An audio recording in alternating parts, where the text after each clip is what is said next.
Il est temps que tu arrêtes de répéter cette même erreur tous les ans. C'est une erreur que moi-même j'ai faite pendant des années, qui est tout simplement copier des fichiers d'année en année, de les vider de leur contenu pour recommencer à encoder. Je vais te montrer directement dans Excel pour illustrer. Voilà, je te présente ici un fichier très simplifié dans lequel j'ai encodé des ventes. Et c'est quelque chose que j'ai moi-même fait par le passé, que je vois dans de très nombreuses entreprises.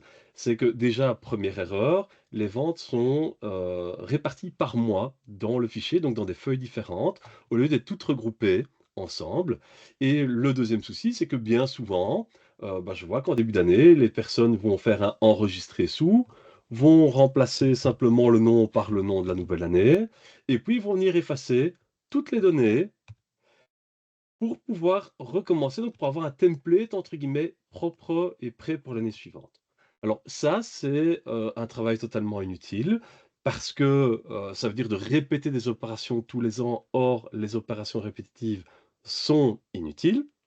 On doit pouvoir automatiser tout ça et au-delà de ça, une fois qu'on commence à faire ça dans plein de fichiers distincts, et bien globalement, en début d'année, on perd une, 2, 3 journées ou plus même peut-être, rien que pour dupliquer des fichiers existants.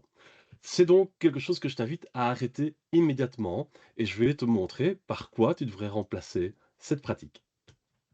Dans ce fichier, tu constateras que je n'ai plus qu'une seule feuille et dans cette feuille, toutes les ventes sont mises l'une à la suite de l'autre. D'ailleurs, si je vais directement à la fin, tu verras que j'arrive en fin d'année globalement.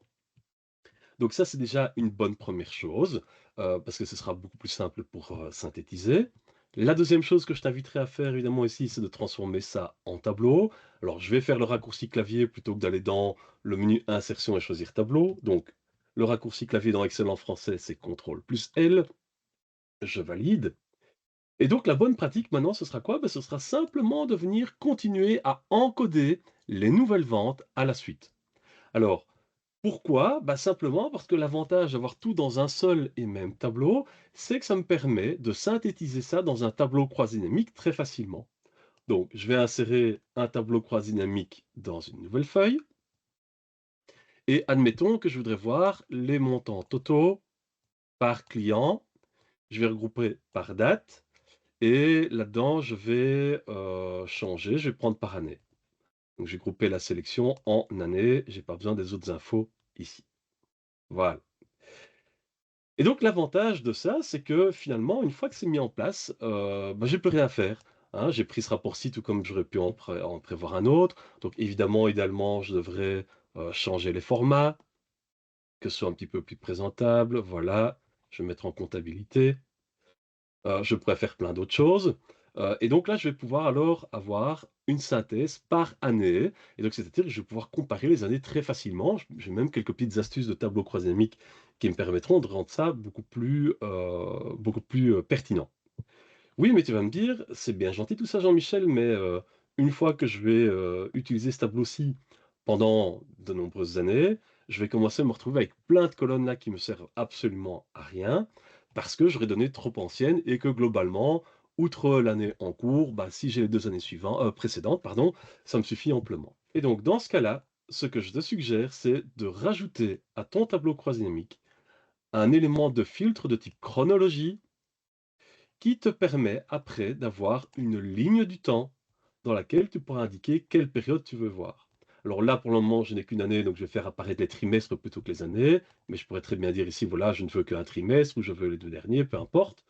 Mais si on va en année, eh bien, c'est tout simplement là que tu pourras dire, à partir d'un certain moment, que dans toutes les données qui sont présentes dans ton tableau, il n'y a que telle période que tu souhaites voir à l'intérieur de ton tableau croisé dynamique, tout simplement pour ne pas être pollué, entre guillemets, par des données trop anciennes. Et donc l'avantage de ça, c'est tout simplement qu'une fois que la nouvelle année commence, tu n'as plus besoin de recommencer toutes ces opérations, de dupliquer des fichiers, de les remettre à zéro, de parfois devoir remettre des formules parce que malheureusement tu aurais été effacé des choses que tu ne devais pas effacer, et cetera, et cetera, et cetera, qui sont malheureusement des pratiques qui sont encore très courantes en entreprise. Donc travaille de manière moderne dans Excel, il y a des outils qui te permettent de mettre des choses en place, entre guillemets, ad vitam aeternam, c'est-à-dire que tu n'as plus besoin d'y toucher une fois que c'est mis en place, parce que tu as travaillé correctement et de manière moderne dans Excel.